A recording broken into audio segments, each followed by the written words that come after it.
Paul Jones arrived in a Chevy pickup, billowing dust clouds in his wake as he crossed the desolate desert. The khaki-clad engineer had set out from his base soon after first light to observe a massive construction project aimed at transforming the long-neglected valley along Afghanistan's Helmand River into a modern society. Irrigation canals would feed new farms that would produce so much food that the country would export the surplus for profit. New towns with Western-style schools, hospitals, and recreation centers would rise from the sand.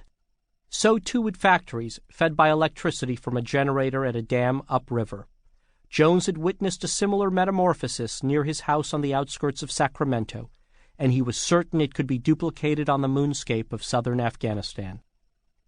Jones was 63, but appeared as hale and trim as a man 2 decades younger, save for his graying hair, which he covered with a hat or helmet while outside. One of his sons, an Army aviator, had been killed in the war a few years earlier.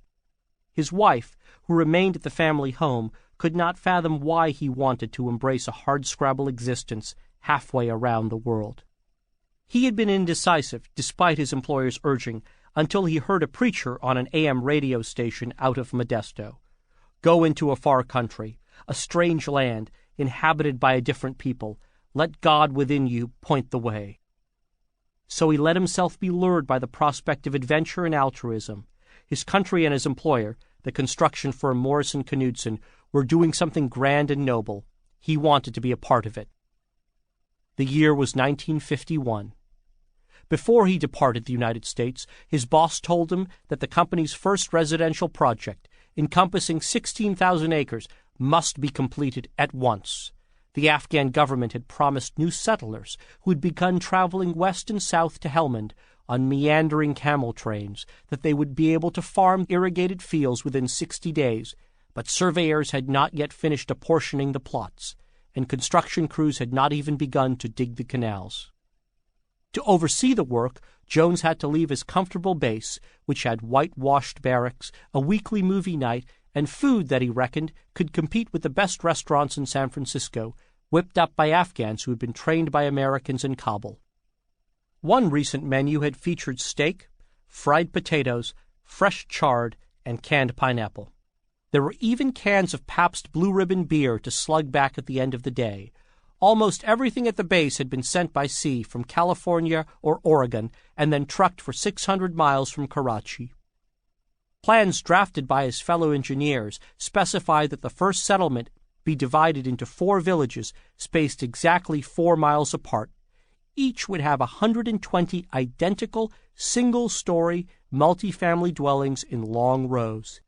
Every family would receive an apartment, 4 to a building, and a half-acre of land nearby on which to plant a personal garden. The families would also get at least 10 acres of farmland outside the village on which they were to raise crops for sale: alfalfa, clover, cotton, grapes, fruit trees, and wheat were to cover a 2,000-acre experimental farm that would verify which crops were the best for the new residents. On that cloudless but chilly February morning, Jones toured Village No. 1 with John Muhammad, the director of building construction for the Helmand Valley Agricultural Commission. Jones recorded his recollections of the conversation and his guide's accent. "What else will be on this project?" he asked John. "We will have a central city. Here will be a big hotel, big mosque, big business. In each village we will have school through 8th grade, compulsory education for both boys and girls, as you say in America." "And you will have high schools?" "Oh, yes, high schools. Here will be an university." Jones wanted to know what crops the people would grow. "Oh, many things: wheat, cotton, corn, sugar beets, alfalfa, clover, fruit. We will have sugar mill and fabric factory." "What about electricity?" "We want that very soon," John said.